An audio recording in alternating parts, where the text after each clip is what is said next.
Howdy, welcome to the special Liberty Debate. Right now, the final keynote is wrapping up here. Great result. Shortly. We've got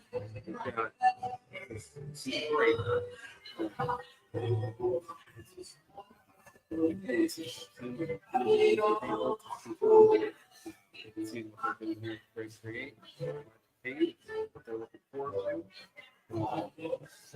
Until then, I will entertain you. I just want to do that invitation. You can't hear me at all? Interesting. I do.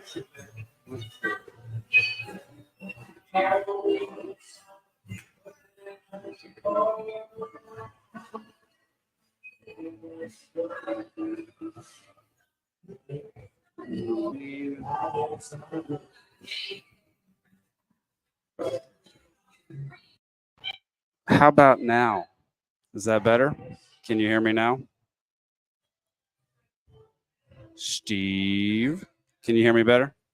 Yeah, that's much better. Okay, good. Yeah. So, had some audio issues. Welcome to the show, everybody. My name is Jake Green, joined very soon by Zach Varnell and Zane Placie. Alden Hardee could not make it to the Great Create today. He was delayed by the hurricane-type weather up in Tennessee. He had to basically barricade his house so that his garage wouldn't flood. So the final keynote, or the keynote today, is wrapping up here in a couple minutes. So Zane and Zach will be joining me shortly. But we're here at the Great Create. We're going to try to interview some folks who have done some workshops today, who have had some presentations today. We're going to try to talk to some folks that are just here as attendees. And kind of feel out why they're here, why they came, and kind of get a feel of what the vibe is at the Great Create here at Omaha Brewing down in Omaha, Georgia. It is a really cool venue. I'll flip around one of the cameras so you can see exactly what it looks like. There we go. I'll do a little pan. So this is one of the rooms. It's going to go tilt up because that's just what happens here. They got a little TV room over there. This is a game room. We got kids games right here, and then just board games in general. They got pool. On the other side of that wall is a big old bar area where, it's huge. It's a massive bar with a stage to the left of it. You can hear, I believe, who's playing tonight? Is it Hickory Roots playing tonight? Let me pull up the Great Create schedule real quick, and let's see who's playing right now. I believe it's Hickory Roots playing some bluegrass. That'll be our background music for a while. I think they're here basically for the next 2 hours and 15 minutes. Let's see. There we go. Great Create. This is what's happening down here in Omaha, Georgia. If you're in the area, you can swing by tomorrow. You can buy tickets at the door. They are $40 for a ticket, and you get to go to all the workshops, all the presentations. You get to enjoy live music. You get, to indulge in some Omaha Brewing beer. And let's see. I've got to go down here to schedule. Make sure I know who it is that's playing right now. Yeah, it is Hickory Roots. They're playing right now, just on the other side of that wall over there. So,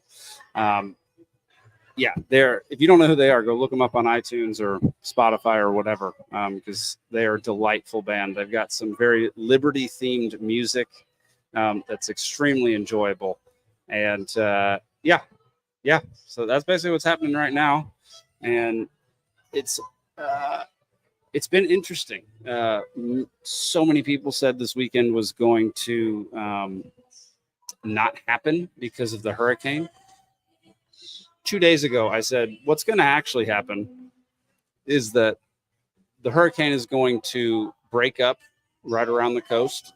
It's going to travel across Florida and Georgia and go to the East Coast, missing basically everything that has to do with what we were doing this weekend. And it's going to be a bright, sunshiny day, not a day with no power, with flooding, with all of that. And that's exactly what happened. It was a beautiful day here in Omaha, Georgia.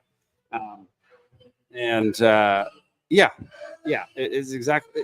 He'll make such a big deal out of the weather here.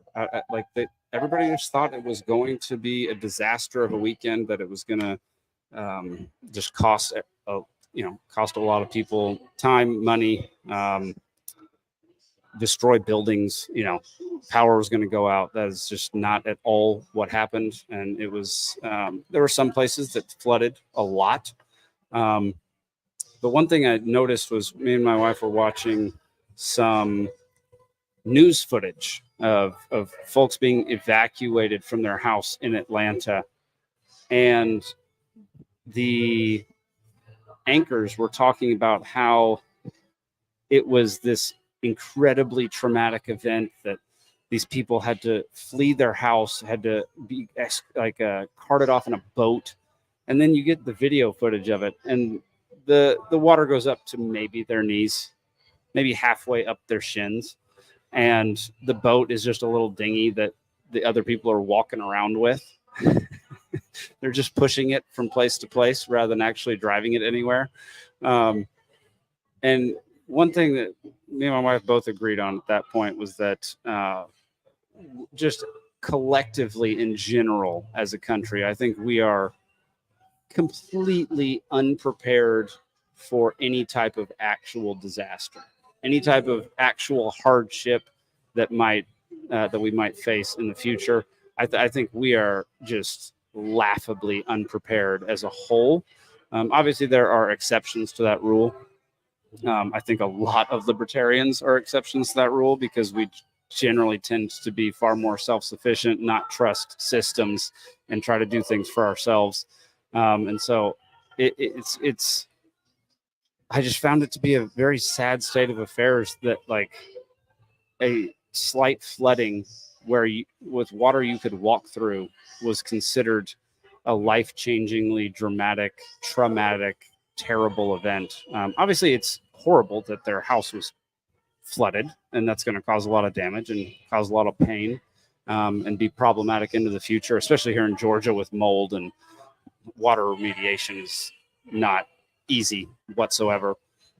But the idea that is somehow a life-threatening or like life-altering event, they were acting like a mom carrying her kid who was like 2 years old.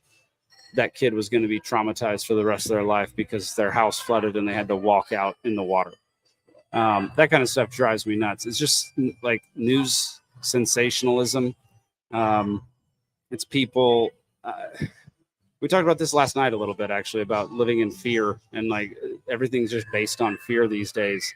And I know the Kamala campaign is trying to say that they are the opposite, but they stoke more fear than any other entity in the United States. So it's not like they're so special that they don't stoke fear into constituents and into the general public. So it is an extremely unproductive, unhealthy, and I would say immoral way to live if you are living in fear. Like, I think that is something that should be addressed, that people should work on, that people should figure out why they succumb to fear or make decisions based on fear. I don't think that is a healthy way to live your life. I think you should try to live for the good and try to make decisions based on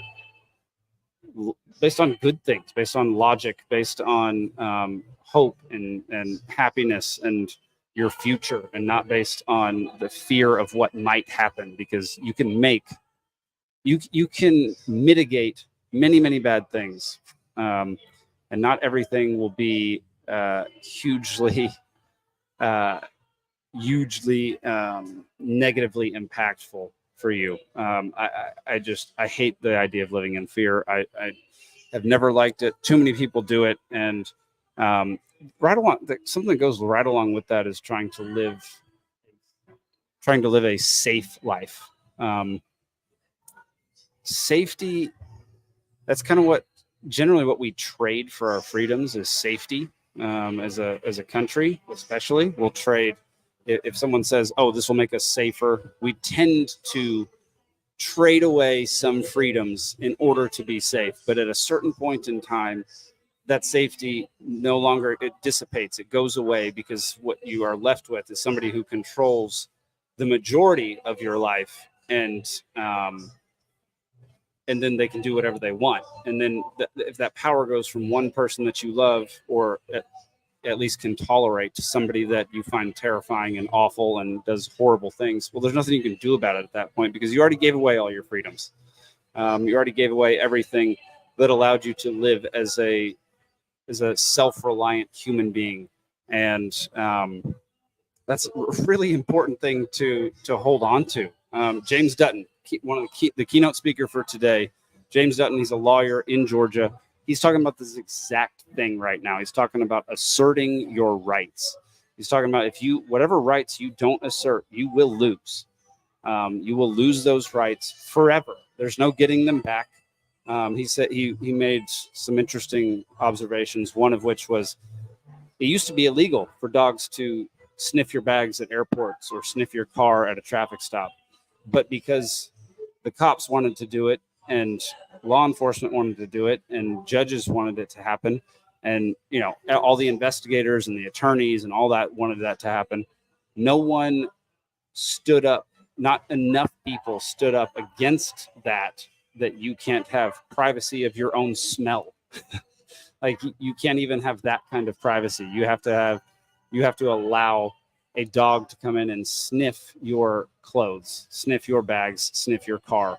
And that was a very interesting point. He made another couple observations exactly like that. But basically, his point is, if you do not assert your rights, you will lose them. And we've been seeing that since the country was founded. I mean, rights have been taken away nonstop. I mean, how massively large is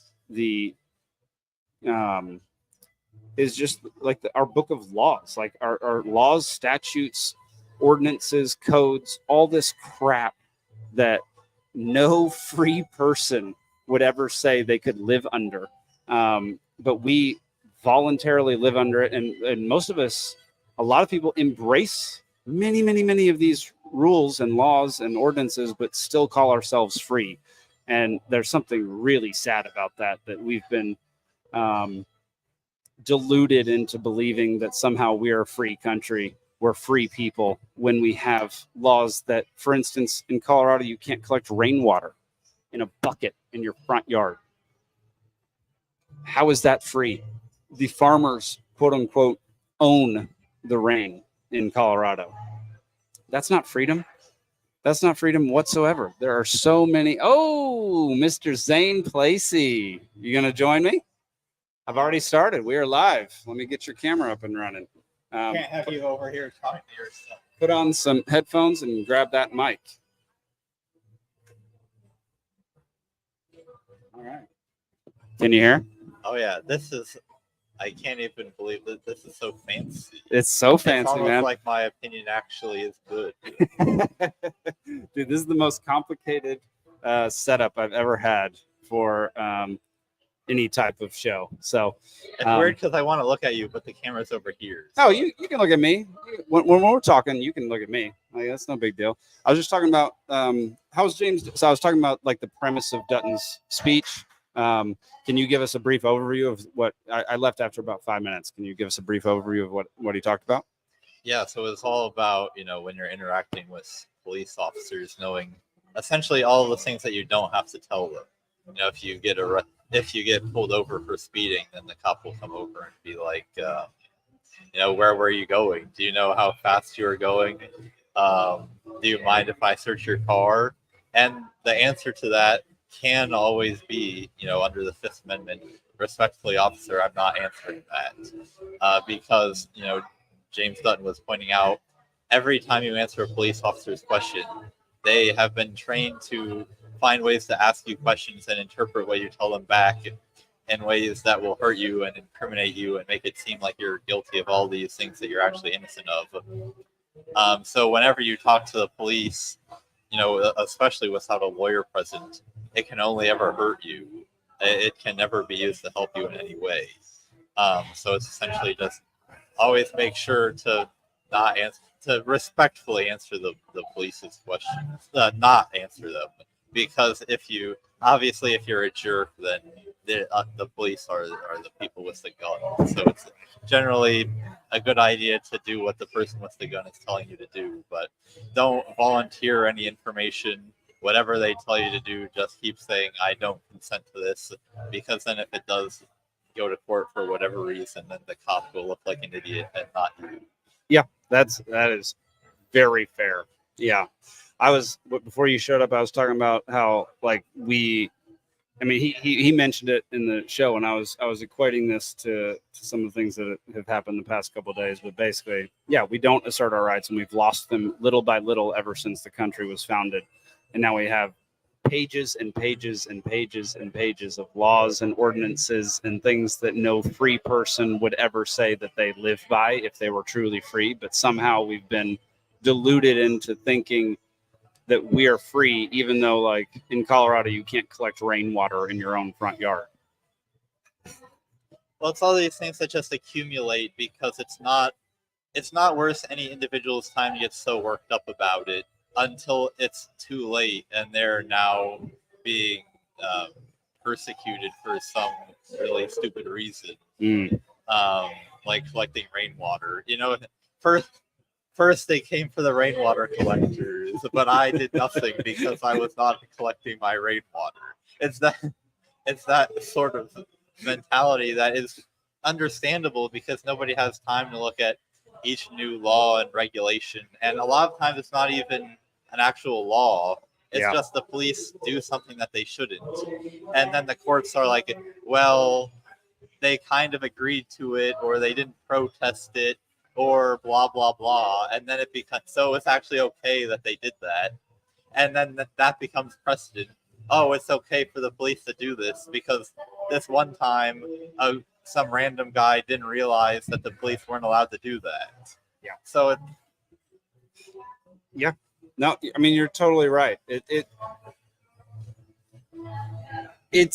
makes you, like, I don't know, this whole line of thinking, it forces you to go down a libertarian mindset of, like, thinking locally as far as local government, because you can't, what are you going to do about federal laws that are passed that affect you, but you have no say so in? Like, you can't do anything. You can't go show up to Congress and give your opinion. You can show up to your city council and give a very strong opinion and let your council people know that they do not have your support and that this is, whatever law is being passed is an egregious offense or violation of your rights. Yeah, I totally agree that it's a lot easier, but even that's not easy. Like, I'll have to admit, so, like, I live in Sandy Springs, which is, a city of, I think, about 100,000 people. It's actually pretty difficult to hear local stories about what the police may be up to because, I mean, there's not really a local newspaper that's reporting on this stuff. Sure, you can look at the agendas of the city council meetings, but that's always them giving people stupid awards and probably not them talking about things that people would actually care about. So even at the local level, it can be really hard to even know what you should be upset about. Like, I looked at the Sandy Springs budget one time, and if I remember correctly, I saw a line item of income from civil asset forfeitures, and I think it was like $75,000. I was like, that's $75,000 that you probably just straight up stole from a completely innocent person. Yeah. But at the same time, unless I spend like $100 to file an open records request, I have no idea what the details of that would be. It would be almost impossible to find out, I'm sure.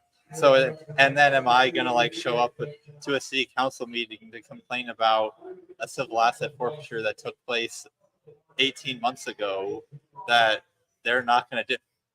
And the problem with motivation as well, because Yeah. I could go and wave my arms around at them, but ultimately, are they gonna do anything? Probably not. So Yeah, and, you have to get a large number of people behind you in order for anybody to actually care. Like that, unless you get like press coverage or like public pressure, like they're not going to do anything to help your specific plight. You know? yeah, it can be really demotivating when you feel like they're just not going to listen to you because you're one person. I mean, James Dutton is a great example of somebody who actually has done a great job actually doing things by being a defense attorney. Yeah. So certainly people that are in the positions of power that are actually doing the right thing are certainly to be commended. Yeah, dude, I guess I stayed for about 10 minutes. His opening was amazing. Like, he is a passionate guy. If y'all don't know who James Dutton is, I interviewed him on the Free Georgia podcast a few months ago. Dude is amazing. He is an extremely good lawyer. Didn't think he was going to be a lawyer, but ended up being he's a criminal defense lawyer, right? Yeah. Yeah, and he had no interest in that, but he chose to do it anyway. And he explained criminal defense in a way that I'd never heard it explained before. I thought it was really cool because a lot of people get frustrated with criminal defense attorneys because they're defending actual criminals. But what he turned it into was our natural rights that are protected under the Constitution are more important than anything that's happening in the courtroom at this moment. And so I don't care if the cop didn't do something he was supposed to do, and that's going to get this criminal off, on a technicality. Your natural rights matter, and procedure matters, and order matters. And so criminal defense attorneys get a lot of hate for that. And it's understandable, but then when you hear him explain it, it's way more intriguing and nuanced than I realized it was. Yeah, I think there's a bias that a lot of people have to just assume that the cops are doing the right thing most of the time. That anytime, somebody's privacy is being invaded, well, it must be because they did something wrong and they deserve to be searched in whatever way that the cops are searching them. And I think that comes from a place of just desiring it to be the case that the cops aren't corrupt and aren't terrorizing innocent people. Yeah. And so because it would be so shocking to them to consider that could be happening, that they're just deciding that's not happening. And so if we hear any stories about the cops being mean to innocent people, we're just not going to believe it, or we're not going to listen to it because we cannot handle facing the reality that the cops actually are doing this. Yeah. Like I have friends of mine that are, more typical conservatives. And whenever I talk to them about, criminal justice, I always come off like a bleeding heart liberal to them, even though I'm obviously not. And it's because they have a very strong assumption in favor of the police doing the right thing. Sorry, I have to step off for just a second. Zach, can you take over for a minute, please? Sure. Just for a couple minutes. Mike, headphones. Got it. Go for it. Cool. What are we talking about, Zane? We were just talking about James Dutton's presentation. Yeah, I thought it was good. So what did you think about all the stuff he was talking about with like police stops? Would you have the wherewithal to do that? Oh, you mean so I've been pulled over once, and it was actually while I had both my sisters in the car, so that was extra embarrassing. But it was because I had recently purchased my car, and I still wasn't 100% sure how it worked. And so I was driving around at night without my headlights turned on because I was under the impression that my runner lights were actually my headlights. And so I saw the cop car behind me turn its lights on, and I'm like, am I being pulled over right now? What is happening? Because I had just started coming off of a light, so I couldn't possibly have been speeding because I was just stopped. Yeah.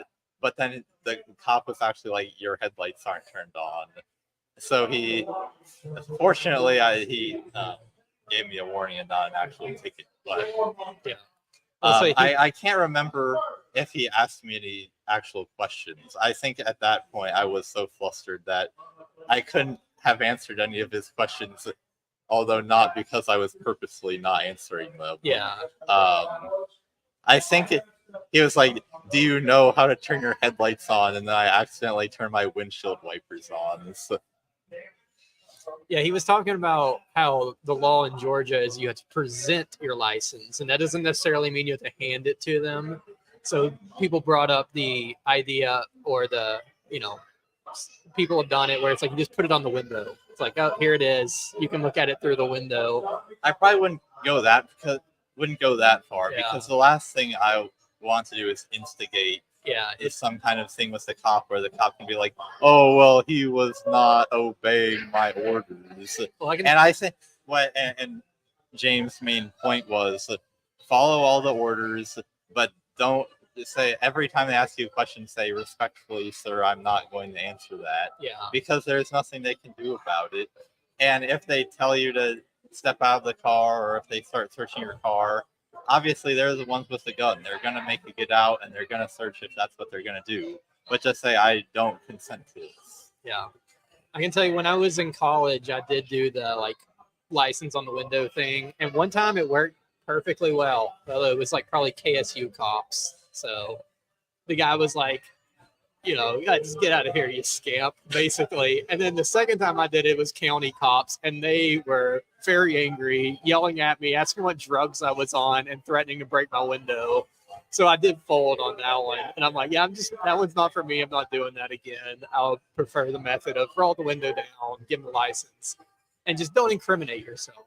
But yeah, because there is always a price to be paid when you're asserting your rights, which sometimes the price is not very much. Like if you just say, "I'm not going to answer that," and the cop gets annoyed at you a little bit. But then, if you were to not roll your window down and just push your ID up against the glass, and maybe they actually do shatter your window, all the way up to, people during COVID that were disobeying lockdowns and actually being arrested, up until and plenty of other times that people have legitimately been arrested or even killed for asserting their rights.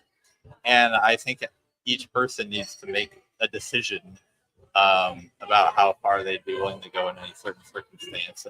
I think that probably I'm pretty soft and a wimp, and probably a lot of times wouldn't go nearly as far as somebody else would. But the people that will go, probably a really good example of this was the people that refused the vaccine passports. Luckily, I was never in a position to have to choose between being employed or having to submit to that. But and probably I ultimately would have folded, if I'm being completely honest, because it's important that I have a job and be employed. But I think that all the people that did decide, no, it's more important for me to assert my right not to have to go along with this, that they actually were willing to lose their job. Those are certainly people to be greatly commended, even if I wouldn't do what they did. Yeah. So is there anything else in this talk that stood out to you, or anything else today in general you've checked out? Well, I learned a lot about different breeds of chickens. Yeah, for sure. That was fun. Seth is really good and really passionate about all this homesteading stuff. So I didn't know there were southern chickens and northern chickens, where he's like, these chickens are beautiful, they're awesome, but don't get them here because they will hate you and attack you because they're hot and grumpy. So yeah, I didn't realize that. I asked the guy who was doing the chicken presentation, do the different breeds of chicken lay eggs that taste any different? And that may have been a bit of a stupid question, because he's like, no, they all taste the same. I don't think that's a dumb question. I mean, I think duck eggs I don't know, they're used oftentimes for baking, and bakers will say they're better. So there are those differences, but And also, if you've ever gotten a store egg, just like, whatever the cheapest crap they Oh, you have mean that's the been types of eggs that I buy every time I go to the yeah, store? get that and then get a pasture raised egg and just crack them next to each other. You can definitely see a difference.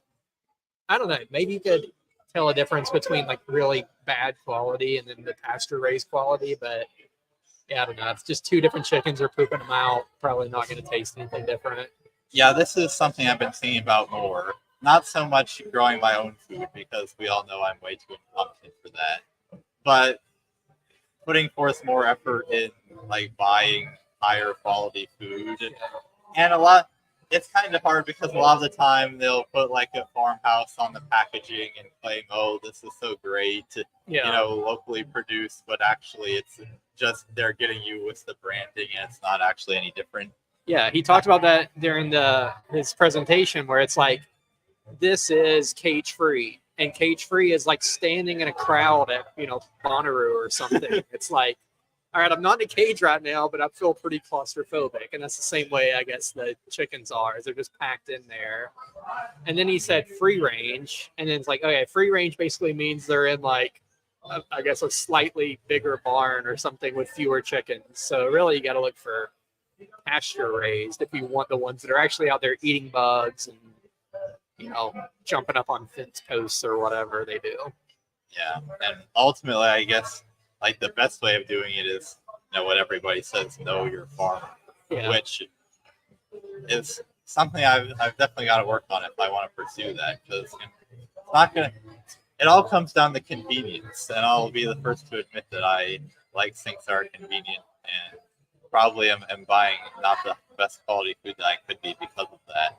I did randomly go to a farmer's market a couple months ago and just buy like 2 pounds of Boston butt from somebody that was there and had no idea what I was going to do with it. But just because, and I know we've got tomorrow our keynote speaker is, what's his name? Will Harris. Will Harris, who's very much on the, I don't know if it's organic or if it's just called like grass-fed beef. But I think it's both. I mean, I remember hearing him explain that they developed some rating system, and it was like, I don't know, 1, 2, 3, 4, 5, and then 5+. And he was the only ranch for a while, maybe still, that had the very top one. And that may have been in like conjunction with Whole Foods. I don't know if it's a standardized thing, but he was selling to Whole Foods, and he was the only rancher that met their top quality standard. And one of those was that like the cows spent their entire life on his ranch. They weren't being shipped around. Single origin cow. Yeah, so it was born there, and then I guess lived there until it was shipped off to become food. And I mean, I've said it on the show a few times. It's like I can now get his ground beef at Kroger, so that's still very convenient for me, and it's not much more expensive. It's a couple dollars more expensive than the slop that the store serves you, and you can definitely tell a difference. One of them looks like pink goo, and the other looks like meat, and it's red, and it's like, all right, that's obviously the grass-fed, top of the line stuff, and it tastes better. I think I can cook with it better too. So I'm definitely sold on, White Oaks pasture, and then I'm sure there's other quality ones too, but why bother when I can get White Oaks pasture here? Yeah, I guess the takeaway here is it may be easier than you think to actually do your research and buy something that you can be confident. Yeah, although doing your own research does make you a racist science denier. Well, it makes you a threat to democracy. Yeah, that's true. That's good. That's what we're looking for. All right. So is there anything tomorrow on the schedule that you're looking forward to, or are you just kind of hanging out and seeing what happens? Well, definitely libations trivia tomorrow. Oh, yeah, that's right. Definitely tune in for that. Well, we're not even on the schedule. We're very impromptu. So, which is the other cool thing about the Great Create. It's like you can be on the schedule, get on the stage, be an official presenter, or you can just come here and do it. Like there's people hanging out, people doing all sorts of stuff right now that we'll never even know about because we're not in the room right now. And I know like Binkley's going to be doing Man on the Street interviews. We're going to be doing the podcast and trivia, and like none of that's even scheduled. That's just the DIY spirit of all this. Yeah. So tomorrow, Will Harris, as we said, is the keynote speaker. Is mushrooms tomorrow? Yep. Alan Carroll will be speaking about mushrooms, I think tomorrow at 5 o'clock. Well, we know how much I like mushrooms. So do you even like to eat mushrooms? I love to eat mushrooms. Oh, okay, That's you do. not actually a joke. Okay. I do too. It's good. I mean, you would probably enjoy it. You should come over to my house sometime. We can at least go like gather chanterelles in my woods and then cook them. And you can have a small appreciation for it. Nice. But yeah, I'm looking forward to that. I'm glad my thing is over. Definitely some bumps there. My keynote presentation thing didn't work. Load like the last half of the pictures, but it was good. We had a, conversation about, staying secure and choosing communication protocols that are encrypted. And we talked about this whole, mesh-tastic radio, where it's like a mesh network that transmits encrypted messages. So theoretically, the bigger the network got, the more you'd be able to communicate with people all over the state or all over the country. But right now, no one's using it, so it's more of just an idea. But you could still set it up locally. So I thought that was fun, but I don't love presenting, so I'm glad that's over. But people seem to enjoy it. Let's see. I think Hickory Roots is on right now, aren't they? Is that who we're hearing in the background? Yeah, I think so. Yeah. They're a ton of fun because you expect them just to be a regular bluegrass band, and then they pull out the, the libertarian messaging. Like, I forget what it was. That's only after a few drinks, though. Yeah. But what was it? Last year, they started singing The Wall, Pink Floyd's The Wall, and then they literally wrote an entire song just opposing Agenda 2030. Yeah, that was one of them. But then I guess they transformed The Wall into an Department of Education song, which is like halfway there anyway. We don't need no Department of Education. Yeah, that one was right there. That one was, very creative, but it was good. But yeah, they had an entire 2030. Is that what you said? Yeah, Agenda. Klaus Schwab is planning to take over the world. Yeah, so that was a fun surprise that this isn't just a run-of-the-mill bluegrass band. These are our people. All right, you want it back, Jake? Yeah, but you can hop on this one. All right. Maybe I'll find somebody else. Yeah, or that. Sorry, y'all. There was a dog incident at my house. A dog came walking in the door covered in blood. Like, his head was red. There was so much blood. No one knows what happened. He seems okay. He was just happily walked in the door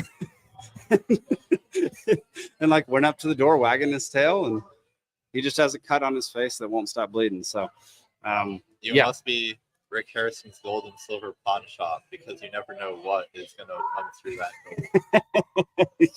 Actually, that's not far off, actually. What were you and Zach just talking about? We were talking about a few of the other speakers. So we talked about Will Harris presenting tomorrow. Nice. The grass-fed beef. Yes, Talked about very mushrooms, which are my favorite. Seth Chadwick spoke this morning, or early this afternoon, about like chicken farming. Oh yeah, we talked about that as well. I never knew there were so many different breeds of chickens. I had no idea. I assumed there were just a few breeds of chickens, and that was it. But there are an astounding number, and that whole process, I had no idea that that they eat rocks in order to break up their food down in some like cavity in their throat. Oh, that's right. Instead of like teeth. Yeah. It's just that their throat is filled with these pebbles, and that's how they ground up their food to chew it. That's wild. That is so weird. Can you imagine if humans did that? How funny that would be? Well, we just need to watch Joe Biden the next time he has lunch. That's perfect. Have you been drinking it all today? I had the muscadine sour earlier today. So this is how was it? It's very good. This is one of the few places I've seen that does both beer and wine. It's a brewery and winery combined. Yeah. No, and they do sparkling waters too. This is a sparkling water, or not sparkling water, hard seltzer, whatever they call it. That's a hard seltzer. It looks like water. This is a hard seltzer.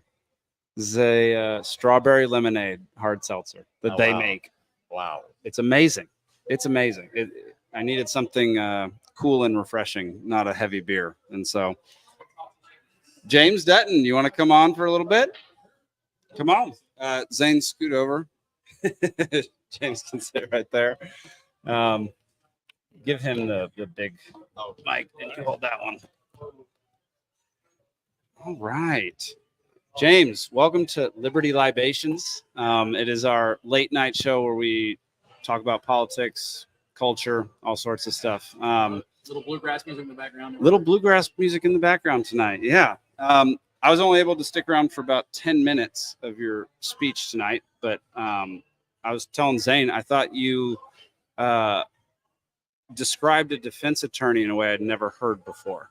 And I thought that was really interesting. Can you just give a quick recap on like what that is? Yeah. When you tell people you're a defense attorney, the first thing they say almost every time is, how can you defend those people? Yeah. And you go, wait a minute now, come on. We're a mistaken identity. We're one shot too many at a bar away from being one of those people.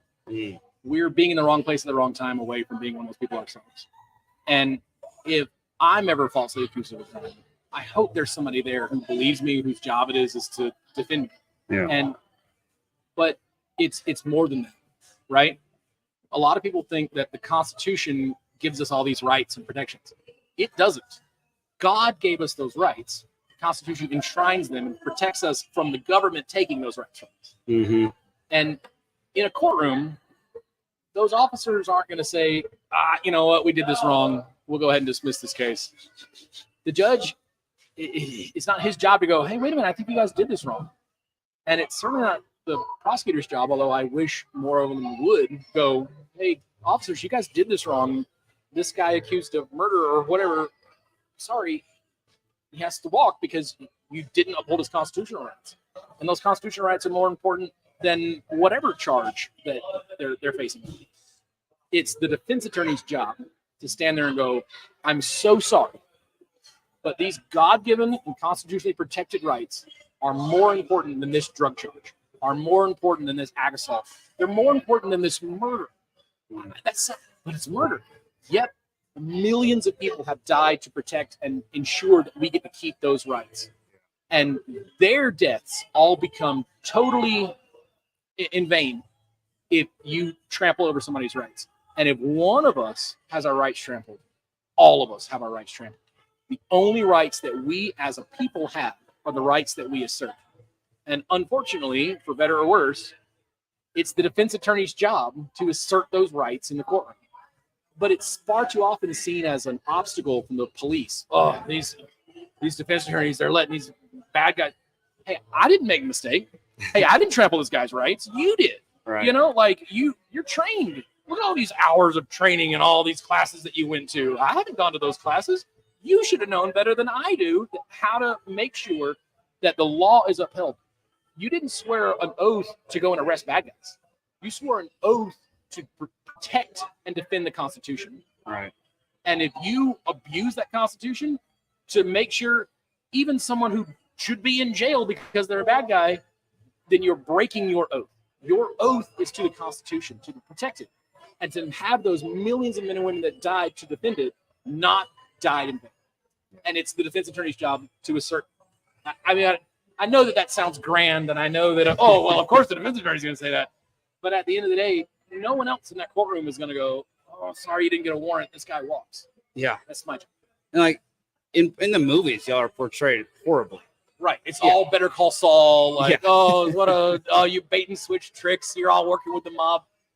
And I would love to tell you that all defense attorneys are like me and don't do that. But I obviously can't. There's bad eggs in every profession, but you know, all the bad lawyer jokes, right? What do they call 500 dead lawyers at the bottom of the ocean?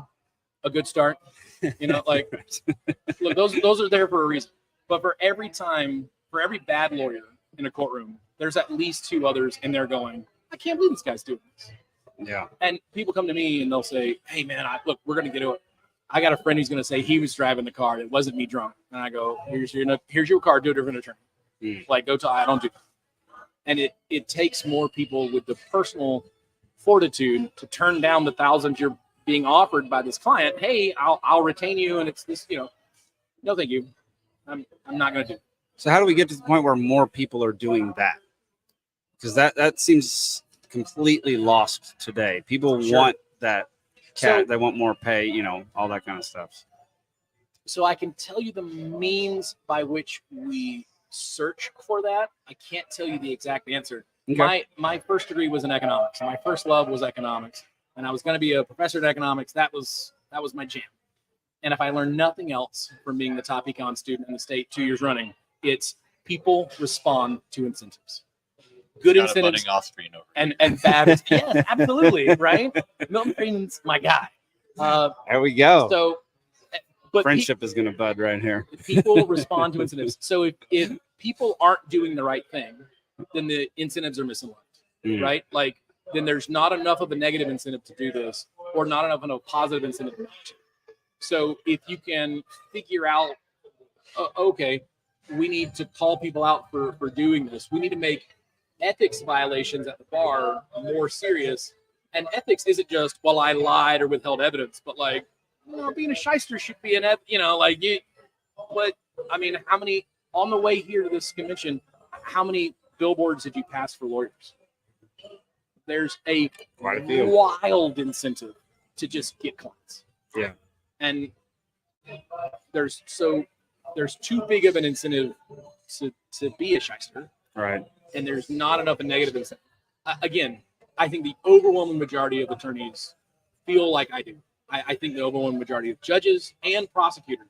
I mean, prosecutors think they're wearing the white hat. They think they're the good guys in the cowboy movie that are, enforcing the law and if you are ever able to sort of peel back that cover on them and go, whoa, look past this number and see this human, they go, oh, you're right. The white hat thing here to do isn't to put this person in prison.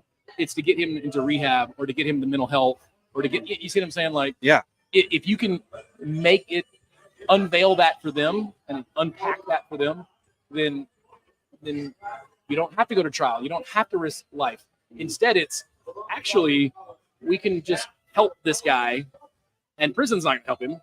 So let's, in Georgia, what we really need to do, I think this would fix so much, especially with the criminal side. There are these things called alternative courts.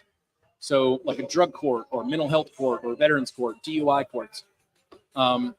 The state goes, well, you're arrested, you've got methamphetamines, we're going to put you in prison for 3 years.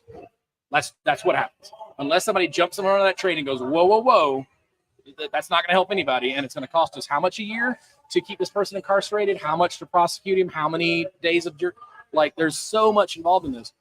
Or how about this? How about we create a drug court, which makes them go through all these outpatient classes. It's 2 years of a program. They go from phase 1 to phase 5. It's clinically tested. There's drug courts all over the state, but not everywhere. Maybe half of the state has them. But even then, they can only take 25, 30 people at a time. There's thousands of people that are in need of it. So let's expand those. And what it does, they have the rate of recidivism from Georgia prisons is 67%. That means 2/3 of people who go to prison go back to prison. Right. That means the prison's not working. If every time my car broke, right, my car broke again, I would stop going to that mechanic. Like, this guy don't know what he's doing. So rate of recidivism is less than 20% with drug courts. Now, results vary. They're different in different courts and the way they're running them. The Veterans and Mental Health Court in Spalding County is less than 10% recidivism because they work. Because the whole system stops seeing this person as a perpetrator, as a defendant, as a criminal, and start saying, oh, this person has a drug addiction. Oh, this person has a mental health issue. This person has a problem, and we have the solution to solve it. And so the judge, the prosecutor, the public defender's office is involved in most of these. All of those people get together twice a month and talk about every single person in that drug court with their counselors, with the labs, with all the people that are drug testing. They're effectively on probation while they're in the program. So they still have to abide by all these rules and curfews and all this stuff, but they're going to AA and NA meetings. They're going to group therapy sessions. They're talking with a counselor, and they're paying for it. And at the end of the 2 years, they graduate and everyone's slapping on the back. Hey, way to go, man. They have to bring a cake into court. The judge signs a thing. You're so good. And it's such a family positive experience with this. But it didn't cost us a dime. They worked and they paid taxes the whole time. And it works. It changes these people's lives. If we could expand that all over the state, we could definitely do away with shyster criminal defense attorneys. I don't know if you could do a shyster ambulance chaser types. There's no alternative courts for car wrecks yet. We haven't invented it yet. Yeah. But that would solve Interesting. 90%. I mean, again, not everyone is. You murdered somebody and you got to go to prison. There are legitimate bad guys out there. Yeah. But the overwhelming majority of people are people that have a real problem. That there's an underlying issue, and if you can unpack that and solve it for them, then we're done with them.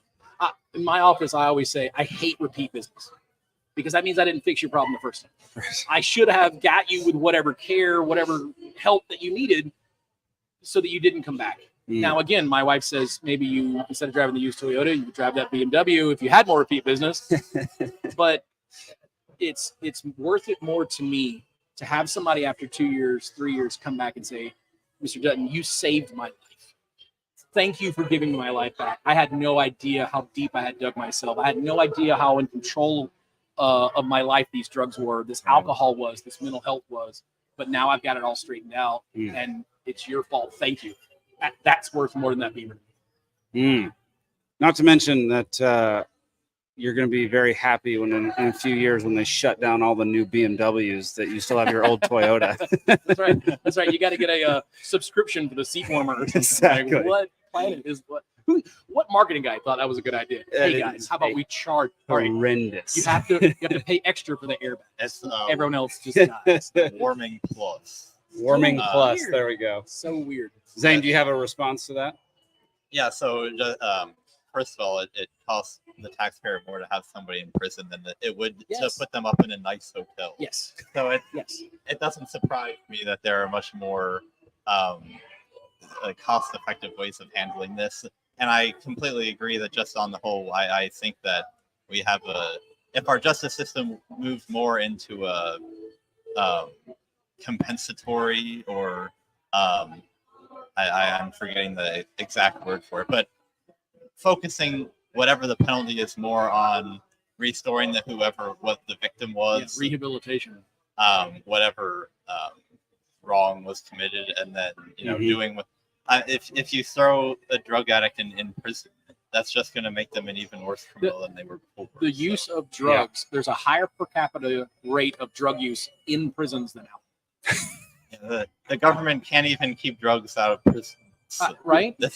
How many people get stabbed in prisons? You know what I mean? Like, they're literally supposed to be the safest place in the world. You can't leave. There's guards. They're watching you all the time. And yet, murders happen at a higher rate in these supermaxes than on the streets. Like, it's wild. Yeah. That is wild. The statistics are stacked.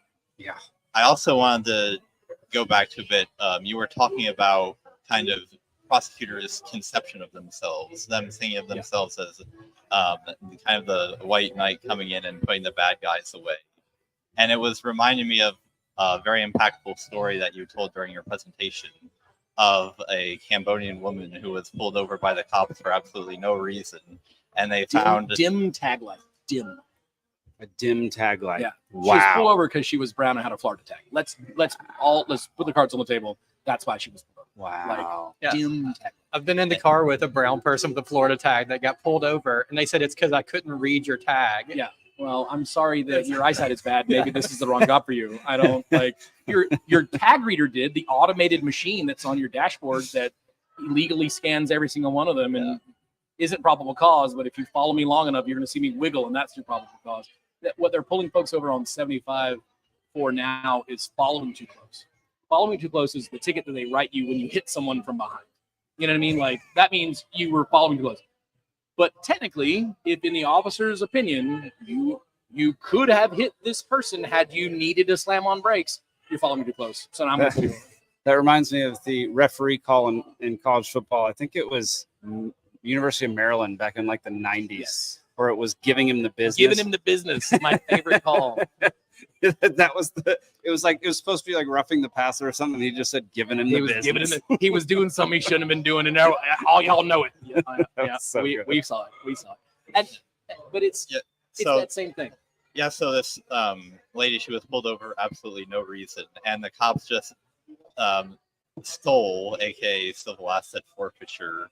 They took 15 grand from her, and you were talking about how the district attorney told you, yeah, there was absolutely no reason why we should have taken this, but we're not going to give it back. Yeah. And I was just thinking, had I been in your position, there is no way I could have restrained myself from responding to the DA saying, how can you even sleep at night? This is what you know what you're doing, and yet you're doing it. And I'm just wondering how, because obviously the DA still must somehow think that they're in the right here, that they think that they're serving their community by doing this. How do they think that? It's the other side of the coin from being a public defender, which is where I started. And again, the overwhelming majority of people just need help. They need that stuff to be unpacked for them. But I had to defend people that were just guilty. I had one guy who robbed a convenience store, like a gas station, had made it outside, turned around, went back in, shot the clerk, and then left. And I was talking to him. I was like, hey, why'd you shoot that guy? Like, you were out. He wasn't stopping you. He did everything you said. Why'd you shoot him? And I just wanted to shoot him. And I went, I think you're going to go to prison. He's like, yeah. I was like, okay, as long as we're on the same page. Like, okay. He was just a bad guy. He was just a bad guy. Yeah. But it's still my job to get in there and be like, hey, this guy has a Sixth Amendment right. This guy has a Fifth Amendment right. This guy has Fourth Amendment rights. Like, they're important. We're going to defend them. And I actually ended up just negotiating a plea offer for him. It was pretty good. 20 years, 10 to do in prison. And then he'll get out. He'll grid out probably at 7 or 8, So that was 90. So he's probably out now. You know what I mean? But like, it was still my job to go in and negotiate. Right? Because he has a right to counsel, and I'm that guy. And I can't go to the DA and be like, oh, man, my guy's guilty of sin. I have to be like, well, yeah, there's a saying in defense law, which is, you might beat me, but in a minute, I'm going to make you. So, like, yeah, you can win this case, but I could make you work 80 hours, 100 hours on it when you've got real bad guys that you got to go get to. So that's the biggest card that we play when, hey, my guy needs to go in an alternative. Hey, this is a small fish. This is not the kingpin. This is some little minion that was pushed into it because he's got mental health problems. Why don't we just get him this? Your boss is going to be cool with it. The judge is going to be cool with it. He's great with it. This is the solution. Let's get your 200, 300 person client calendar down, and you can focus on these bad guys. Could they still go and like, no, your guy had meth. We're going to prosecute him. Yeah, they totally could. But they go, oh, good. Now I can focus on this real bad guy. So their part of the job is to prosecute cases. So, they can't get in there and be like, I just don't feel like it. No, I'm just going to go and put this guy in. Right. It's the same with the judge. The judge can go, I don't like the way this is going. Oh, man, this guy should be objecting. Why aren't you objecting? This is clearly hearsay. He can't be like, I object. He has to. It's a referee watching a one-sided game. He can't kick the ball in for him. Right. He just has to stand there and watch. His job is to be the referee. And so that's what you run into is sort of one of the fundamental, like, at the foundations of our law issues is it's not designed for us all to get in there and use our common sense. It's designed for us to get in there and do our job. Cops respond to a scene and they're looking for who they should be arresting. And like, they're not conscious of that, but that's what they're trained to do. That's what they're rewarded for doing. That's what the job is. And so instead of getting there and going, well, I could probably give everyone a warning, they're in there going like, well, no, this guy's got to go to jail. If I can make the case for it, I'm going to. If our system was based around how do we prevent this person from doing wrong in the future, not to give the Scandinavians too much credit, but there's nobody in their prisons, and their prisons aren't full of monsters. You know what I'm saying? Like, but our system creates these bad incentives. Why do cops get shot when they're pulling over somebody for a speeding ticket? Because that guy thinks, I've got to shoot this person to get away. I know I got a warrant, so I've got to shoot this cop. Well, that's a terrible incentive. Why have we created this situation where that person thinks he needs to take this cop's life to get away from him? Well, I've got your tag already. I know where you live. I'll be at your house before you are. he should be able to just drive away and go, well, okay, I'll see you at your house and we'll arrest you there. You know what I mean? Now it's worse for you. You see what I'm saying? Yeah. I mean, I get, okay, hot pursuit. He just shot 12 people. He's got a nuclear bomb. It's speed. Like, but in most cases, there's, well, that guy didn't pull over when I told him to. So now we're chasing him? Now you're putting everyone's lives here on this road in danger? Like, for what? To enforce a speeding ticket? Well, before long, they'll have autonomous drones follow them. And if they want, they will just arm those autonomous drones. Yeah. So yeah, don't get me wrong. I don't think that we're doing. I've lived in a lot of other countries, and I've seen the way that they do trials. I've seen the way that they do some law enforcement, and people here don't. I won't say. I'll say it's very frowned upon even by other law enforcement when somebody gets harshly interrogated. Is that a polite way to say, beat up? Yeah. That's not, everyone looks down on this. Yeah. It happens. I had a client it happened to in Clayton County.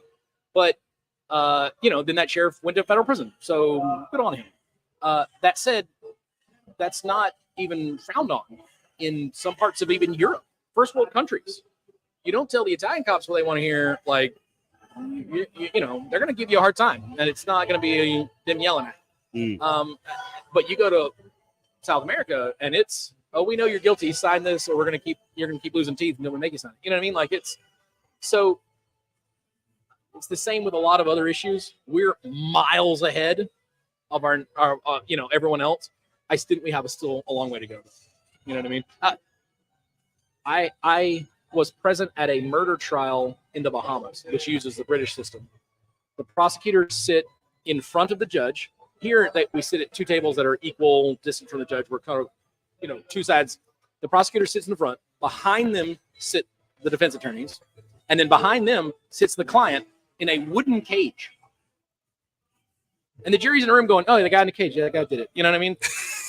You go into any courtroom in America, they're going to have a table skirt around the table. Right? So you can't see the people's feet. You know why they do that? Because oftentimes defendants are shackled. Even though we've dressed them in the backstage, they're going to come out and they've got shackles on. And we don't want to prejudice the jury by having them see this guy with shackles. So that guy's already at the table when they walk out. And they never see him move, and they can't see his feet because he's shackled. That's how much the British system, he's in a cage. It's the British system. He's in a cage. Like, isn't that the Russian system too? Like he's in a glass box. I don't know if they have a system there. I think it's just we're gonna keep you and your family here until you confess. What was that? That band, was it Pussy Riot? Yeah. I'm pretty sure I watched that trial, and they were like in this steel glass, like in glass cage. Yeah. Like, and it was a sham trial, and they got thrown in prison like immediately. Yeah. Well, the Russians like to do that with Americans because we have a bunch of their spies and like legitimate bad guys, and so it's like, ooh, we've got a WNBA player that no one's ever heard of, like with some pot. Great. I know that these idiots in charge there are going to give us like the angel of death back. That's a fair trade. Here's you, this WNBA player, and you're going to give us a known terrorist that makes dirty bombs for us. Like, to be fair, she probably did have weed in Russia, which is a terrible totally idea. Did. She admitted. She's like, yeah, there's no. They don't didn't do plant that. it on her. Like Yeah. it's Why are you doing that? I wonder how so many more stupid. people watch the WNBA now because of that whole episode. I don't think it. Several. Man, I have to admit, I've watched Caitlin Clark highlights. So Caitlin Clark, She's a legitimate that's the basketball reason. player. That's Like, the reason. Yeah. it's like me playing against my kids. I'm not very good at basketball, but against my 6-year-old, like I'm Michael Jordan. And Caitlin Clark, she dominates. it's unbelievable. Like I was watching one the other day. I think the poor girl's knees broke. I mean, she just like, whoop, and I was like, that's a professional basketball player who just looked worse than I would look out there. What is happening? And Caitlin Clark, I think that's made the huge difference. She did just get unanimous rookie of the year. Yeah. And I'll be honest, I can't name any other rookies of the year in the WNBA. None. I Zero. can't name another player in the WNBA. She's the only reason that I know anything about it at this point in time. Brittany Griner, but we only know her from her Right. crimes Because in Russia. yeah. Does she still play? I think so. Yeah. Okay, well then I know too. What's up? What's up, Zane? Oh, nothing. Okay. Have you gotten to eat the food yet? I haven't. Do you want to go eat dinner?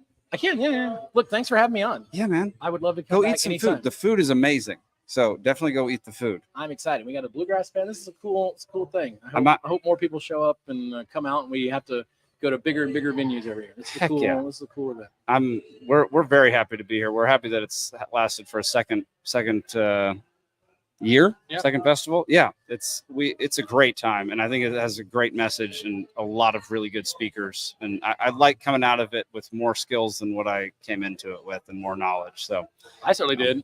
Your presentation today. Yeah. I'm in the back going, I do need a VPN. Yeah. Like, I do need one of these radios. And I'm just on Amazon in the back ordering. What was the Meshtastic? Meshtastic. Yeah. Which is good. The more people who use it, the more it actually works. That's Really? a great I'm idea. gonna have to talk to you about that. I couldn't sit in on yours very long either. But I'm gonna have to pick your brain about a case that I'm investigating for a podcast in Montana, because there are. Your wife came up after my presentation. Really? That I think my husband's gonna. Yeah. You gotta. Yeah, and I know I wanted to talk to you. I just had forgotten until today. So No worries, man. I'd love to come back anytime. well, James, thank you for coming on the show, man. Appreciate it. My pleasure. Absolutely. You have a good night and have a good time at the festival. Good to meet you. Did you already eat, Zane? No, Do you need food at some point. at some point? I'm just out here putting my body on the line for this show. Yeah, we're gonna be going for a little bit. Yeah, so you can grab. Yeah, As Yeah. long as they don't run out. as long as they don't run out. Yeah. Oh, I don't think they're gonna run out. I think they bought more food than people, so I think you'll be okay. I may have to drive back to Atlanta tonight. Oh, to deal with the dog situation. It's freaking stupid. So it might be a long couple days for me. It is hot in here. Are you sweating? Sweating like Not until you just said that. Now I'm not going to be able to think about anything else. perfect. Yeah. Just thinking about the live episode we did at last year's Great Create. Yeah. I just want to give you a lot of props for how far this show has come. Well, thanks, Zane. Appreciate it. It feels better. It feels more professional, more like far more involved, and more fun. I think we all get more comfortable. Like, it's not my natural state to be on camera. I don't think it's your natural state. It definitely isn't Alden's natural state to be on camera. He hates it. But I think the fact that we all get along so well helps like us be comfortable just chatting. You know, it's more of just a conversation most of the time. And every now and then we get carried away and talk over each other and yell and That never happened. and things don't go as well as we had hoped. But overall, man, I can't believe it was I guess it was over a year ago that we were doing this live. That's crazy, because it was May last year. Yep. Holy crap. How have we not done 100 episodes yet? It's because there hasn't been 100 weeks in a year. Yeah, no, that makes sense. We only do one episode a week. It's kind of wild that we've been doing it for this long. It really makes you think. Joe Rogan's at like episode 1400 or something like that. How long must that take? Like, it's taken him since I think he started in like 2013 or something like that. So 11 years to get to 1400. At some point after he stopped hosting Fear Factor. Yeah, got canceled. I unfortunately don't remember this, but my mom has told me a story of me and my great grandmother when I was like 3 years old. Yeah. And we would watch Fear Factor together. Really? Yeah. That is So, hilarious. I was a Joe Rogan fan before it was cool. I did not. I think I watched like 1 or 2 episodes of Fear Factor. I don't like people eating live cockroaches. That's just not for me. Yeah, that's not my kind of show. Binkley, you want to come on? The stream? Get on over here, brother. Headset, microphone. Good to see you.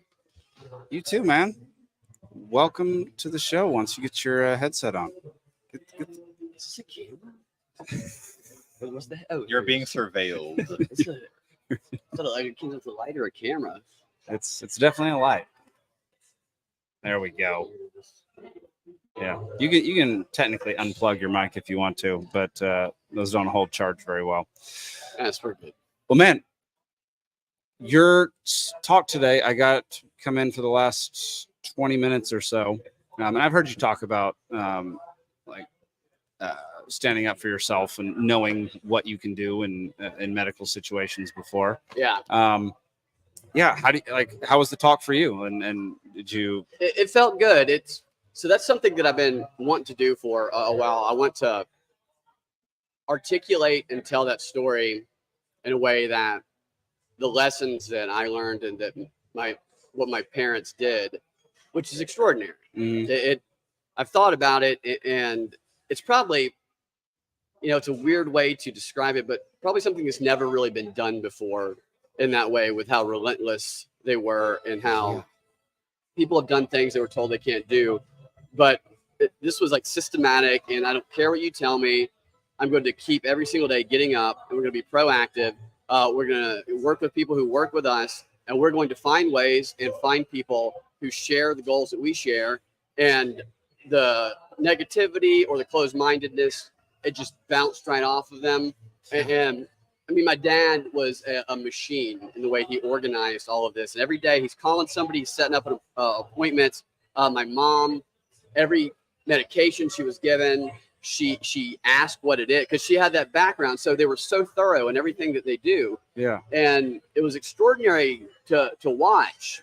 And I just think that people are afraid in those, and obviously they're afraid in situations like that, and they don't know that they can actually ask questions. Well, yeah, and we've been taught to defer to people in authority, like, and just because the person who walks in the room is a doctor, we're supposed to think that they know exactly what to do when they don't know exactly what to do, because first of all, they don't even get to know you. They don't know exactly what you're going through, what you're on, what you've already taken, all this kind of stuff. Absolutely. And like what you presented was, you said, did I misunderstand you? He had a binder, and he had like 30 of them filled with.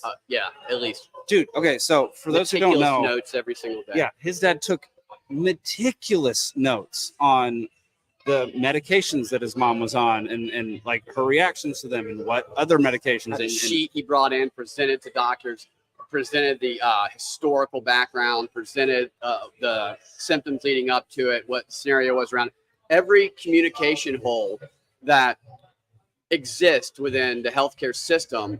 Yeah, naturally, that leads to a lot of those misdiagnoses or those medical errors that lead to deaths and permanent disability. My dad had done all of that. Yeah. So he didn't have to rely on them and was able to check them anytime. It is not, I don't want people to think that I'm dogging doctors and nurses and stuff. I love nurses. Nurses do such great work that we've dealt with.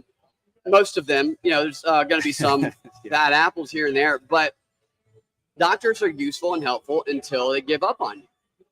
And the problem is, because of that authority you talked about,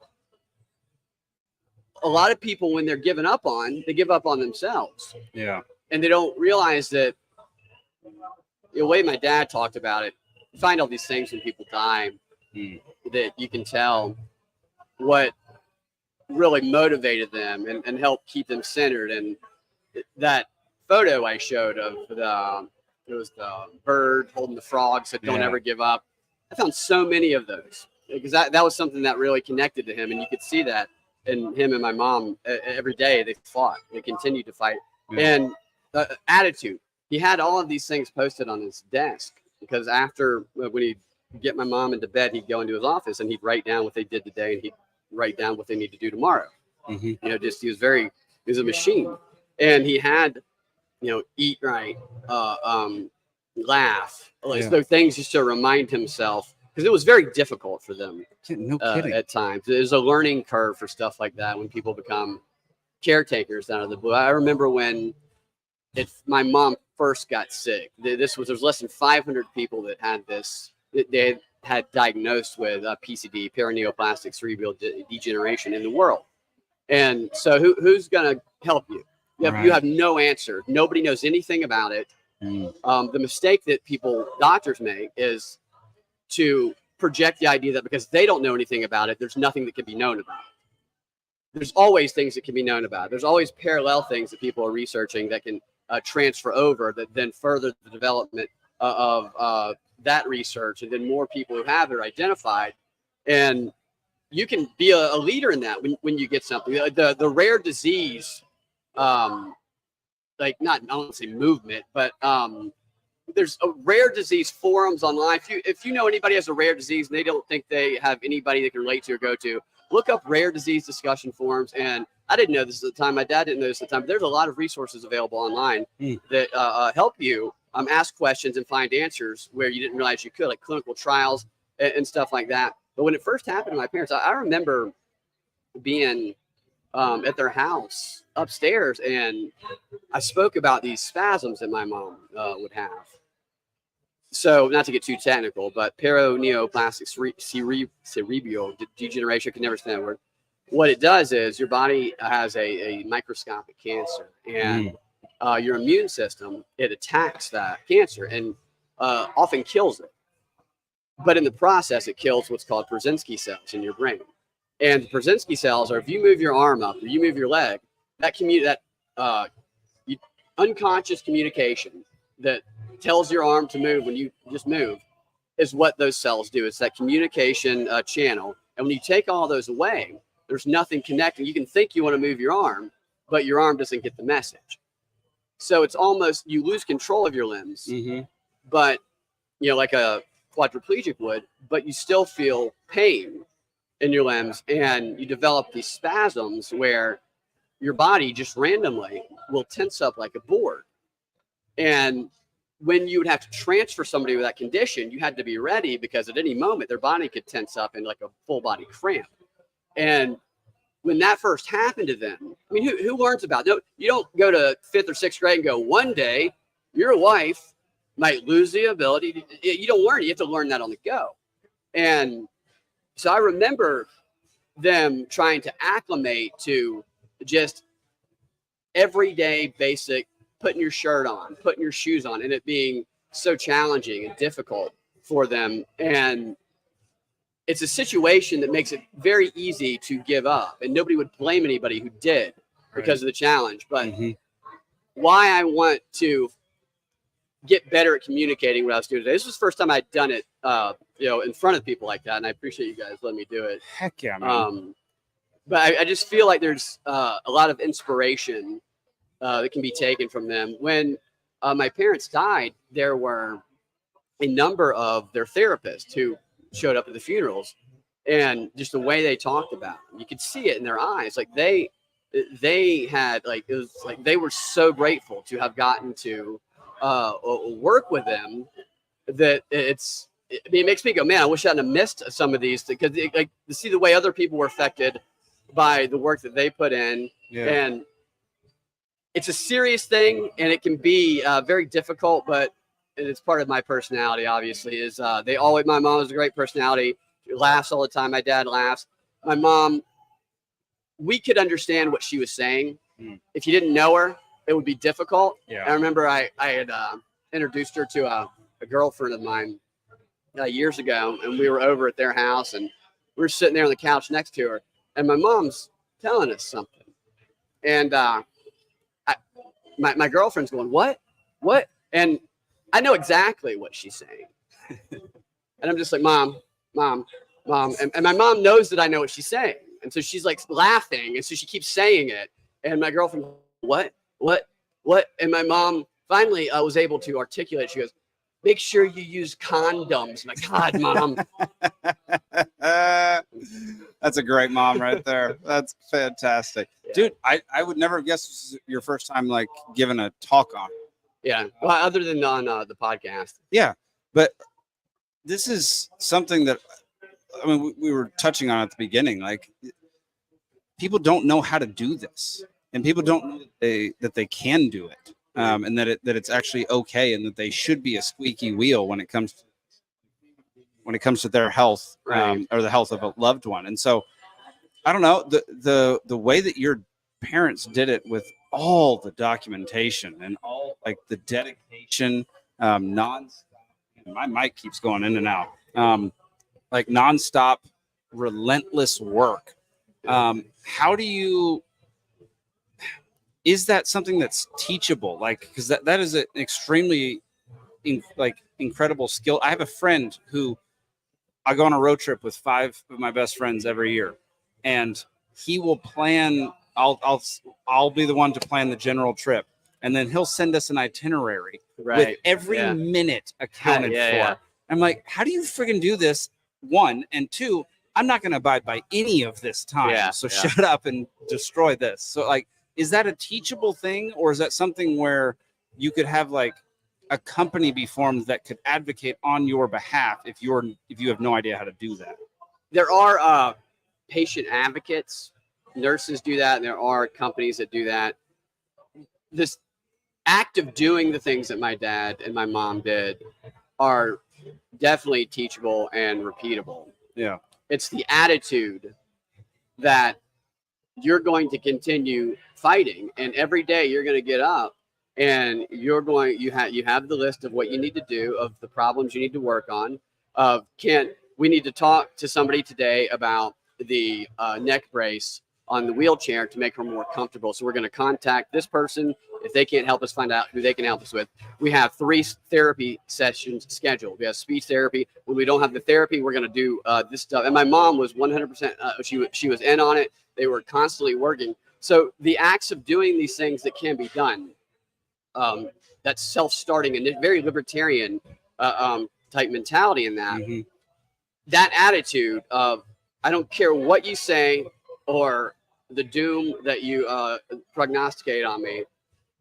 We're going to fight every day, and we're going to continue doing it, and we're going to improve. The goal was we're going to walk again. And my mom didn't walk like she used to before. I mean, my mom was a great tennis player, a great athlete, and the misdiagnosis of this disease is, if they had diagnosed it correctly in the beginning, they could have slowed it down, and it would not have progressed all the way as it did. But she was able to retrain her brain in different ways to send those communication signals in other ways, and was able to walk again. And the reason she was able to do it is because they put work in every day. They celebrated small steps. They made a big deal about every single step, and they made sure the doctors knew what they were doing, because oftentimes they couldn't get into certain therapy programs because the gatekeeper of it would say nothing's going to help improve her. But then they would be like, really?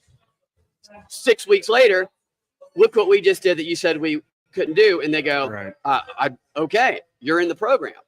And one of those programs she got in was the Shepherd Center program, which is a really extraordinary place. Those were some of the people that were at both of their funerals. And that was probably the best example of when she got accepted to this program after being on a wait list, and after at first saying you couldn't do it because it wouldn't help. It absolutely helped her. Is this group of people, unlike that doctor I told about in the story, who was like, you're going to die in 2 years, is they were as enthusiastic about getting better and improving as my mom and dad were. They shared the same goals, and they said, hell yeah, we're going to do it. We have the best, they made her laugh. It was a favorite place to go. And there was one, I loved going there too. Everybody there, they must train them in a way where you're optimistic, you have a positive attitude, and you have fun. If you're not having fun, you're probably not working there. One chick who worked there, she was super cool. I went in one day to go see her, my mom, when she was doing her workout, and my mom was like crying, laughing. I'm like, what's going on? And my mom, the girl was talking about that Netflix documentary, The Final Member, which was about this penis museum in the Netherlands or something, where this museum was collecting the penises of every animal or something. And they had one more glass to fill. And the glass to fill was the human penis. And the documentary was about this old man who was from I think Norway or something, who was about to die. And he was like, I signed my penis over to this museum.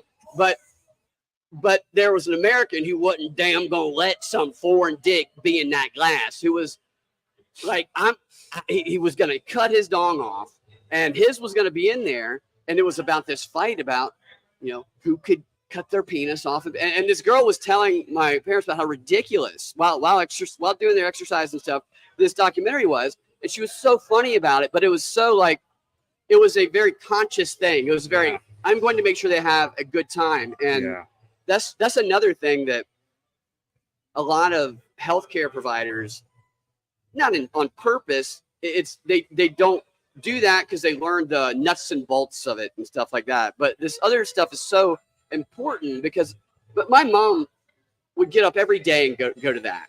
And when you can make it fun and when you can talk to people who are disabled, like they're, normal, like they are, but people look at people who are disabled and they're taken aback. Yeah. And like I told about the nurse who took my mom's temperature from like 10 feet away. I was like, 72. You're going like, okay.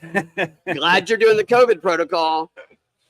And they just don't know what to say, or they'll talk really loud for no reason, or they'll be talking about something going on. And my mom's listening, and they're just looking over and talking to my dad or talking. And they're like, no, I mean, she's listening. She knows more about this than us. She was a nurse. Yeah. And that's something I really learned from my dad. He would, every piece of mail that came in, he'd sit down, he'd go through the mail. Every letter he was going to send out, a birthday card, he'd sit down and they'd work on it together.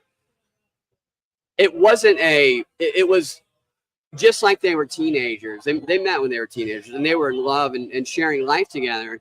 But they were just dealing with this very difficult struggle along the way, but they still had fun. And I almost said joy, but Kamala Harris has ruined that word. That's true. No, she has. Well, I mean, I think one of the coolest things is that, I mean, maybe not directly and only, but definitely a massive part that his advocacy and like dedication to her and her dedication to herself played was they got 16 more years together after the doctors told them they'd only have 2 years. Saw some of her grandchildren grow up. That's wild. That's amazing. It's with that Emory doctor, the recognition that he was wrong, and the willingness to acknowledge it, and that's I mean amazing. That's extraordinary, and that's something that really sticks with me. And I heard Fauci's going to do that soon. Actually, I'm sorry, I'm COVID. So finding the good doctors. I gave an example of a bad doctor versus a good doctor. Yeah. The doctor at Emory who was open-minded and listening and letting me ask questions. Emory would arbitrarily change their rule. We had to go to the hospital 4 days a week with my mom in therapy the other day. And one day we go into Emory, and there is suddenly signs everywhere saying you need to wash, you need to make sure you're wearing your mask. I didn't have a mask. You make sure you're vaccinated. I go in the bathroom, it says, make sure to wash your hands for 20 seconds at a time. Then that's on one side of the soap dispenser. And then the other side of the soap dispenser, it says, masks, stay 6 feet apart. And then the soap dispenser, it said, out of soap. And I'm like, and I go out back in the lobby, and they call us. Said this after my mom had died, and my dad had developed that condition. And our home health nurse, which that's also another extraordinary, like it's very difficult to find very good home health. She wasn't vaccinated. I wasn't vaccinated. They asked us as we were going in. They'd never asked us that before. Yeah.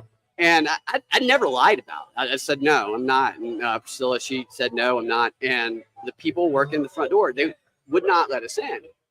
And they took my dad back there. My dad needed help at that point. When my mom died, he went outside every night and he looked up at a star and he talked to her.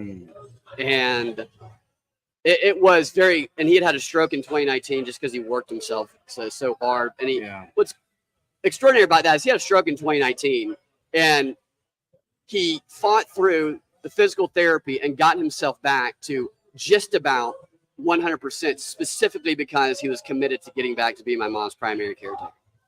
It was amazing. Yeah. Nobody thought he'd be able to do that too. but they wouldn't let me into this doctor's appointment. And so I started, I like to talk a little shit. So I'm like, are you kidding me? It's bullshit. And then the doctor, who was the good doctor and open minded, she walked out.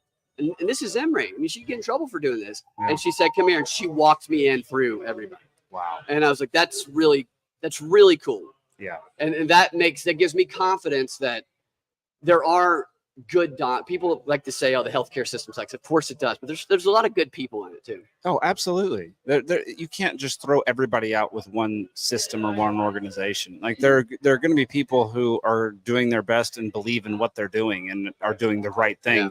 They just are completely hamstrung by terrible administration and terrible rules that if they break, then they can't tell anybody. Right. And so then it's over for them. And they're all afraid of lawsuits. And Yeah. it's just, yeah. Yeah. Man, I'm so happy. Like, I know that had to be an extremely difficult time for you and your family, but I'm really happy with what you're doing with it and kind of like showing the world and showing people that they can advocate for themselves in that manner, because it's important, especially now more than ever. I think like it's getting worse and worse. I completely agree. And nobody, even the best doctor, most empathetic, passionate doctor in the world, is never going to be able to provide the type of advocacy for you or your family member that you can, simply because they have a number of patients to deal with, and they don't see the everyday. So it's not their job. It's your job to fight for yourself and your family. Look at it as a fight. Look at it as like, all right, we're going to win this shit. Yeah, they can tell us that we can't do it. Fine. We'll find a way to do it. And you'll find people that can help you do it. And if people like my mom and dad can still manage to have great senses of humor and laugh all the time, despite their circumstances, then, that's why I think that having fun and not taking yourself too seriously is just one of the most important things. See, my dad was a hard ass with a lot of these doctors, and he was a pain in their ass, but he also was very grateful to the ones who helped him. Very, very grateful. He every year he would throw a party for all of them, and he would invite them to come to the lake, and everybody would get a boat, they'd go skiing, they'd hang out, and he would just as a thank you for helping us. Yeah. And yeah, so the ones that are dicks, screw them. But he was great to the ones who were open-minded and would fight. And there's people like that out there. I can ramble about this all day. It's so inspirational. I hate when I see people who, because the system that is flawed and those in it have given up on them or told them there are no answers, give up on themselves and don't realize they can actually go down other roads and find answers, because there are always answers. There's always stuff being researched. I'm not saying that everything's going to be cured tomorrow or the next day, but everything that's been discovered is being researched and will one day be cured. It's just a matter of when that day is. Yeah. Well, man, I'm happy you're here, man. Me too, man. I love hanging out with you. I tried to get Josh to come here, but he had to do some gay stuff. So. Oh, freaking Josh. Yeah, I think he's playing with Muppets or something. Fake Trump. What a joke. Yeah. Right. Well, it's Jocelyn now, too. He's Trump some days. Other days, he's Jocelyn. Oh, okay. Cool. That's fun. We went to Emory, and he dressed as Jocelyn. Oh. Yeah, and the students were repulsed by him. What? That seems... All these progressive students wouldn't get anywhere near little Jocelyn. What a bunch of bigots. That's what I said. And then somebody called security, and they kicked out Jocelyn and the guy with the white dudes for Harris shirt. So wow. Have you aired this footage yet? I haven't. I'm still editing it, and I told Josh, I was like, Josh, if you can just pretend that this is real, I think we can get a couple million out of it. I think you probably could. Those students are bigots. Dude, I cannot wait to see this footage. Do you have a next man on the street thing planned? I've looked at a couple conventions coming up. There's a bunch of there's like an art thing going on this week that I was thinking about, and then there's a bunch of like nerdy, not Dragon Con, but that type of crowd conventions coming up. Zach's crowd. Yeah, Zach. I loved Dragon Con until they started like mask and vax mandate, and they did that at them still. Wow. Yeah, they did that for like 2 years. Wow. Really? There was one lady we talked to that had a mask on. Yeah, there was one, but dude, it was wild how many people at Dragon Con would verbally scream that they were voting for Trump. Yeah. I put all the Kamala people in that one edit I put because it was funnier. But when I was just doing like Trump, I mean, it was pretty even. One guy even told me he hated the shirt, and I was like, offered him a penis straw, and I loved the guy who was doing the ranked choice voting who just did not want the penis straw. He's like, I don't want to touch that, which is kind of like, I think you kind of want to touch it, dude. You should talk to James Dutton about election stuff, because he was saying that he was one of the first people to get like hand counted ballots in his county. I talked to Garland about that the other day. They just passed that rule. I went to that meeting. It was like his county first. Oh, okay. So he probably knows the lady who got up and was speaking at I went to the meeting, and I'd love to talk to him. Yeah, he's down there in the purple shirt. Okay. Cool. Yeah, no, great dude. He's been on the Free Georgia podcast once talking about he's on the Banished Big Brother board. I tell everybody, I'm like, don't cross Zach, man. He'll hack all your shit, dude. That's exactly right. He'll cyber warrior ass, dude. Oh man. Well, I think we're gonna wrap up here soon. So, man, if you want to go mingle, I'll catch up with you here in a little while. Yeah, I'm gonna go sing a number, do maybe some David Allen Co. or something like that. That sounds good. Just hop on stage and take the mic. Yeah, they like that. Yeah, they do. I heard bands love it when you do that. They love it when you mess with their instrument. Yeah, just tune it a little bit. Yeah. I'm gonna play. I mean, of course, obviously, carry some of these penis straws with me if you guys want one. I don't want to touch it. Okay, it is used. Jake said it's refurbished. Yeah, we always said refurbished. I do have a couple more clips talking to some people with that that I'm gonna put on there. Awesome. It's crazy though that I went to the Kamala. You guys probably saw. I went to the Kamala rallies and stuff, and it's just nobody. It's a small room, nobody outside. Yeah.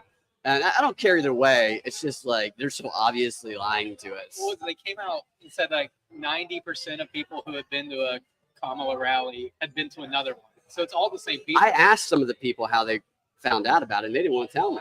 Yeah. One group did tell me, and they were reluctant, and it was the Georgia Postcard Project. And so I looked it up because I'm like, all right, I'm going to join the Georgia Postcard Project. And interesting. I found out that I can't join the Georgia Postcard Project because they vet people. How is it that like the leftist causes are 100 times bigger than anything liberty oriented, and they don't want you to join?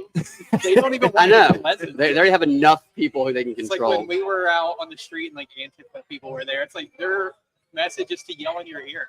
It's right. Like, how are they winning converts by being dickheads?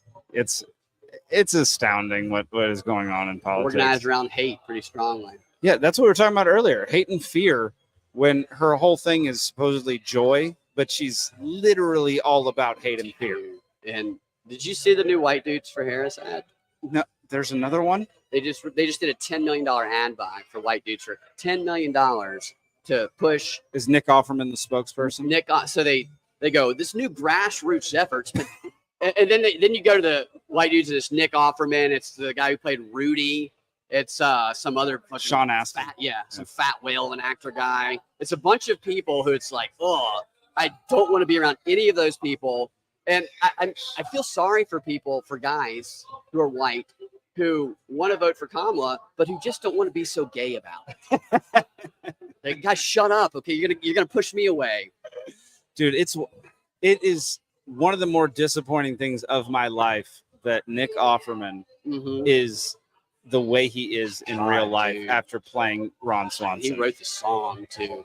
The song is the most painful thing I may have ever watched. It's emasculating. It's just, I don't even know how you can do that. He should be our drunkard of the week this week. Even though that song was a couple weeks ago, he deserves it.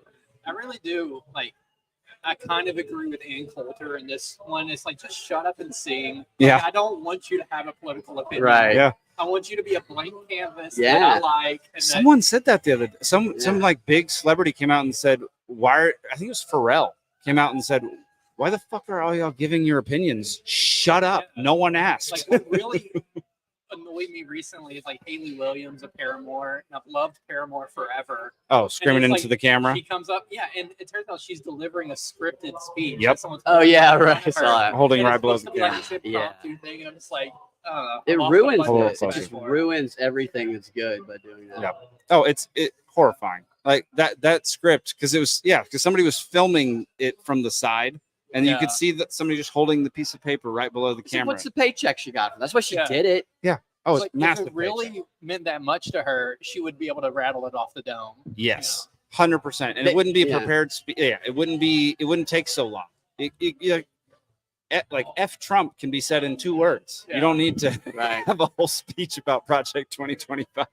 I mean, they're going to start just doing live abortions, and Trump's going to do live baby deliveries. Like, puts the baby out. Live I don't impregnate- care if you don't want it. I'm ripping that son of a bitch out. He'll Dude. impregnate people right in front of It'll everybody. yeah, it just like, and 10 minutes later, that guy's walking out of that womb.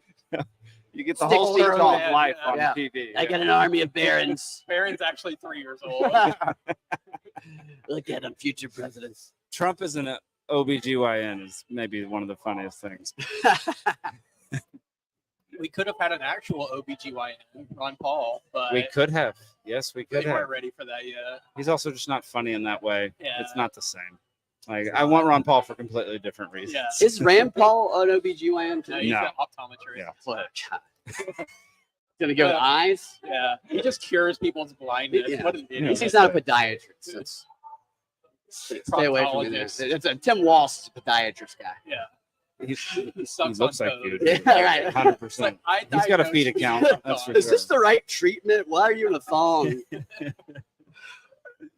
All right, y'all. I think that's it for tonight. I'm about spent on chatting. Binkley, I appreciate you joining me. Yeah, yeah. Appreciate you hopping on.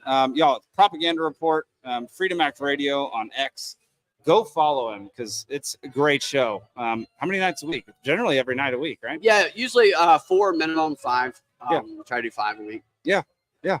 Fantastic. It's happening during our show on Thursdays, so maybe skip it on Thursdays and come to our show. But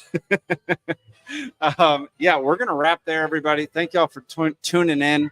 Binkley, again, thank you for joining. Thank you Thanks for your having speech. me. Yeah, Please, you know, Thanks for putting this together, you guys. heck yeah. I mean, it was Zach and I mean, it was mainly It was Elizabeth all Melton. Elizabeth. Yeah, it was mainly Elizabeth I was Melton. talking to Elizabeth earlier about her documentary, and Yeah. saw Grumpy earlier today and made my day. Seeing Grumpy in the flesh is Yeah. something to behold. Hell yeah. Yeah, he's exactly what you think. Yeah. We can't out him. We can't say his real name, No, but never Grumpy is the man. Yeah. And my sister asked his real name. I told her to shut the hell up. You can't ask the real name of somebody who just goes by Grumpy Gnome. All right, y'all. That's it for this episode. We'll see you tomorrow for another bonus episode with trivia. Yeah, looking forward to it. We'll see y'all then. Peace.